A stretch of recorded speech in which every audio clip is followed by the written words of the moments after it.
আজ বানাবো সয়াবিন দিয়ে নিরামিষ পালং শাকের ঘন্ট।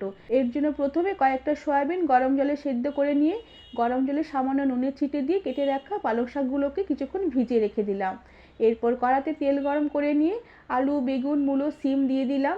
সাথে পরিমাণ মতো নুন আর হলুদ গুঁড়োকে দিয়ে সবজিগুলোকে কিছুক্ষণ নেড়েচেড়ে অল্প ভেজে নিয়ে সেদ্ধ করে জল নিংড়ে নেওয়া সয়াবিনগুলোকে দিয়ে আবারও কিছুক্ষণ সবজির সাথে নেড়েচেড়ে ভেজে নিয়ে সেদ্ধ করে নেওয়া পালং শাক জল সমেত দিয়ে দিলাম।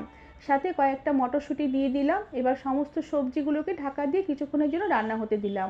এরপর অন্য একটি কড়াতে সামান্য তেল দিয়ে শুকনো লঙ্কা, কাঁচা লঙ্কা, জিরে, কালো জিরে রাঁধুনি ফোড়ন দিয়ে আদা, কাঁচা লঙ্কা আর টমেটো বাটা দিয়ে দিলাম। সাথে জিরের গুঁড়ো, ধনের গুঁড়ো, পরিমাণ মতো নুন, হলুদ আর সামান্য চিনি দিয়ে মশলা বেশ ভালো করে নেড়েচেড়ে কষিয়ে নিয়ে সবজি সমেত পালং শাক ঢেলে দিলাম। সাথে ভাজা জিরের গুঁড়ো ওপর থেকে ছড়িয়ে দিয়ে ঘন্ট বেশ মাখা মাখা করে নেড়েচেড়ে নিয়ে গ্যাসের আঁচ বন্ধ করে দিলাম।